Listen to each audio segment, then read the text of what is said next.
Alden, Richard update, yung gwapo pa nga ni Alden, na spotted siya dyan sa Bangko Sentral ng Pilipinas dahil isa siya sa mga special guest sa isang event. At nasa TFC na ang I Can See You, Present Love on the Balcony nila Alden Richard at Jasmine Curtis Smith. Pwede na panoorin sa TFC. At Save the Date, AR-15 moving forward sa December 30 na yan. Sa mga gusto bumili ng ticket, scan nyo lang yun nasa barcode, yun nasa screen. Ito pa yung mga video ni Alden ng mga araw. In-interview pa siya ni Nelson Canlas. Ito yung event ni Alden. Ang gwapo ni Alden. Thank you so much for joining us today. You know each other, Yes, Belle and Alden. Hello po, magandang umaga po to all the people that's here today, especially the students, the partners, and of course all the advocates for financial literacy. Welcome po, and thank you so much for this opportunity to be here in DSP. Now, congratulations both of you. You've had a lot of awards, blockbuster films. Yeah. Siyempre, of course, biniblame kita. All my friends, mga 50s and something, dati, pag nakikita-kita kami, lagi silang puyat. Kasi pinapanood nila si Alden pagkagabi. Kaya, yeah. So I blame you for that. Sorry po, sorry. Congrats with something personal.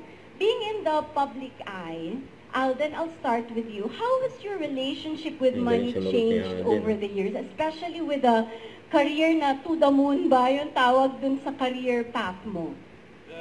Well, I started technically earning my money when I was 17 po. And I never really got the chance to have Teka, wag mo naman ako ipupo. Ay, sorry, Miss Elsa. Magalang lang po talaga, probinsyano po kasi. But yes, I started earning at an early age. And my grandmother was the one who really gave me financial literacy lessons in the beginning. So at first, syempre mahirap, but my mindset during that time was, since I don't know what to do with it, I just save it. Save it for a rainy day. I think that's a common mindset that every one of us have.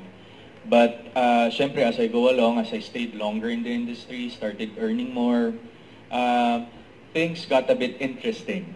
I wouldn't say complicated, but interesting, because it's very challenging to handle your own finances. Parang when I was starting to earn more and more as I stay in the industry, I keep on asking myself, how do I multiply, or how can I make my money work for me?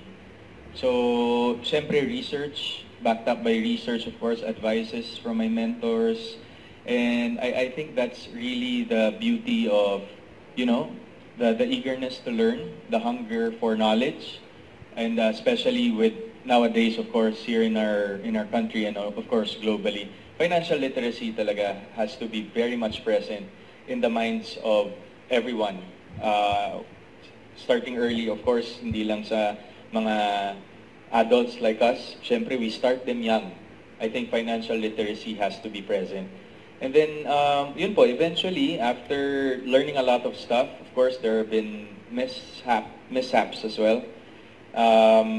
Eventually, experience really taught me a lot when it comes to money appreciation.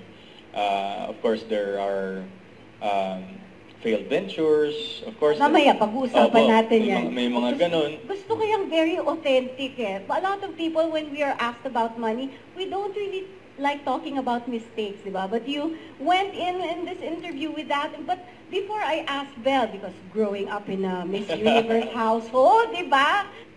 Don't forget to subscribe, click the notification bell for more updates. You see it's Richard, the Action Vlog. Stay tuned for more videos. See ya.